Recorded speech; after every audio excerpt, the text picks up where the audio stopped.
Assalamualaikum warahmatullahi wabarakatuh. Kisah pelacur dari kaum Bani Israel, Al-Malikah yang lahirkan 7 nabi. Hidayah Allah akan datang dari mana saja dan kapan saja. Tidak akan memandang seseorang, bahkan jika orang itu adalah kafir. Bahkan seorang pelacur pun dapat mendapatkan hidayah Allah Subhanahu wa Ta'ala dari pelanggannya. Ada sebuah kisah unik dan penuh teladan dari seorang wanita mantan pelacur, karena bisa melahirkan 7 orang anak yang kemudian menjadi nabi usai melakukan taubat. Diketahui jika wanita tersebut merupakan kalangan dari Bani Israel, seperti kisah Al-Malikah dalam kitab Durratun Nasihin fil Wa'zi wal Irsyad, yang mendapat hidayah Allah Subhanahu wa Ta'ala dan melahirkan 7 nabi. Dikisahkan dahulu terdapat seorang pelacur Bani Israel bernama Al-Malikah yang kerap menjual tubuhnya di tempat tidur. Tempat tidur itu berada tepat di dekat pintu rumahnya yang dibuka agar para pria yang melewati rumahnya dapat melihat soleh kecantikannya. Dirinya juga meminta 100 keping dinar untuk para lelaki yang berhubungan dengannya. Suatu ketika terdapat sang ahli ibadah yang melintasi rumahnya.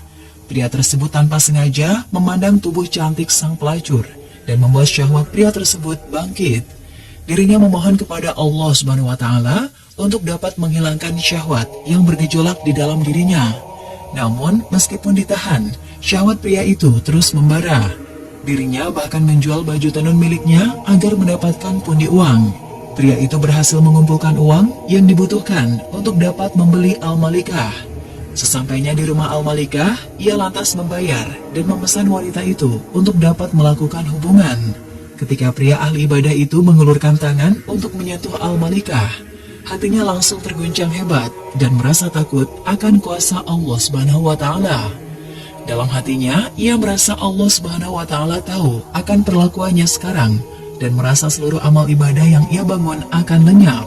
Wajah pucat dengan tubuh yang gemetar ini didapati Al-Malikah yang langsung bertanya apa yang terjadi. Pria sang ahli ibadah itu menyatakan takut kepada Allah Subhanahu wa Ta'ala dan tidak berani untuk melakukannya.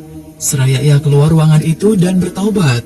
Melihat hal itu, Al-Malikah terketuk pintu hatinya. Ia termenung dan memikirkan pria tersebut yang melakukan dosa untuk pertama kalinya.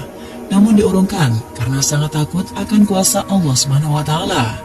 Dirinya merasa seharusnya ia juga memiliki rasa takut yang lebih besar kepadanya atas perbuatan yang ia lakukan selama ini. Sejak saat itu, ia memutuskan untuk berhenti dan bertaubat. Dirinya kemudian pergi untuk mencari pria yang telah menyadarkannya. Dengan bekal yang ia bawa, Al-Malikah berkelana untuk mencari kediaman sang pria ahli ibadah tersebut. Setelah menemukan kediamannya, betapa terkejutnya sang pria saat bertemu Al-Malikah kembali. Saking terkejutnya, ia hingga meninggal pada saat itu juga. Setelah kejadian tersebut, sang wanita cantik itu merenung bahwa ia datang jauh untuk berbuat kebaikan yang dapat membantunya menuju kebenaran. Al-Malikah pun bertanya kepada warga sekitar, apakah pria yang meninggal itu memiliki keluarga yang membutuhkan istri? Para penduduk desa pun menjawab bahwa pria tersebut memiliki saudara yang soleh, namun tidak memiliki harta. Al-Malikah tidak keberatan jika seseorang tersebut tidak memiliki harta, karena ia memiliki beberapa harta yang cukup untuk keduanya. Hingga pada akhirnya Al-Malikah menikah dengan pria soleh yang miskin. Allah Subhanahu wa Ta'ala mengaruniai 7 keturunan yang dimana anaknya tersebut merupakan seorang nabi pada masa Bani Israel. Dikutip dari buku yang berjudul Tutorial Menjadi Bidadari Dunia Akhirat yang ditulis oleh M.H. Al-Banna. Setelah sekian lama bekerja keras, akhirnya 100 dinar tersebut terkumpul. Tibalah saatnya bagi Abid untuk bisa menemui Al-Malikah. Ia lalu datang ke rumahnya dan menemui si cantik Al-Malikah. Ketika sudah berhadapan dengan Al-Malikah, tiba-tiba tubuh Abid menjadi gemetar dan keringat bercucuran keluar dari seluruh tubuhnya. Saat itu juga, Abid ingin pergi dari hadapan Al-Malikah untuk kabur sejauh-jauhnya. Ia tiba-tiba teringat Tuhannya dan takut dengan dosa yang akan diterimanya nanti. Melihat tingkah Abid yang aneh, Al-Malikah menjadi keheranan. Ia lantas bertanya kepada Abid, "Ada apa denganmu, hai Abid?" "Aku takut kepada Allah. Bagaimana aku mempertanggungjawabkan perbuatan maksiatku nanti?" jawab Abid. Jawaban yang dilontarkan Abid membuat Al-Malikah terkejut.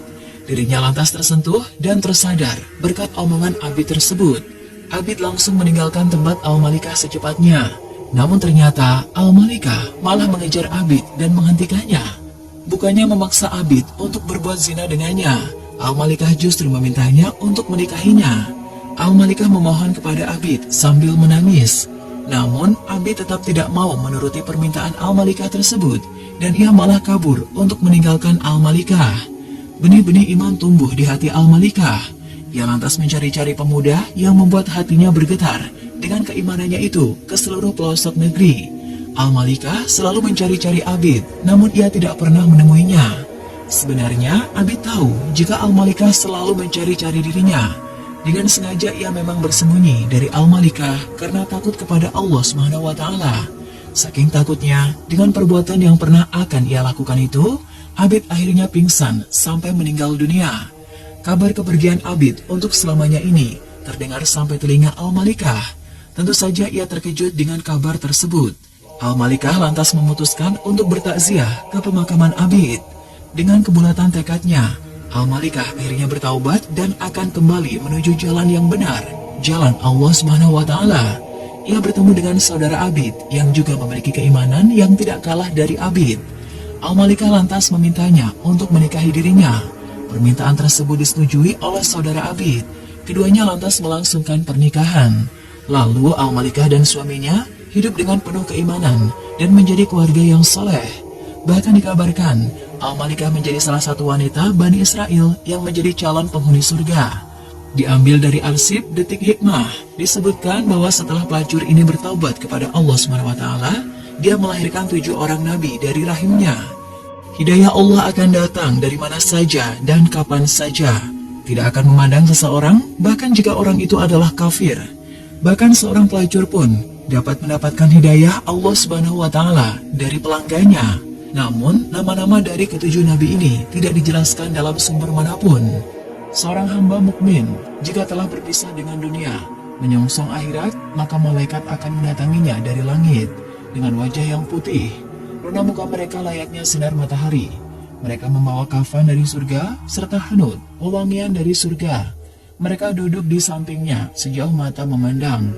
Berikutnya, malaikat maut hadir dan duduk di dekat kepalanya sembari berkata, "Wahai jiwa yang baik, jiwa yang tenang, keluarlah menuju ampunan Allah dan keridhaannya." Ruhnya keluar bagaikan aliran cucuran air dari mulut kantong kulit. Setelah keluar ruhnya, maka setiap malaikat maut mengambilnya. Jika telah diambil, para malaikat lainnya tidak membiarkannya di tangannya malaikat maut sejenak saja untuk mereka ambil dan diletakkan di kafan dan hanut tadi. Dari jenazah, semerbak aroma mis terwangi yang ada di bumi. Wallahu a'lam bishawab. Wassallallahu ala Muhammad wa ala alihi ajma'in. Wassalamualaikum warahmatullahi wabarakatuh.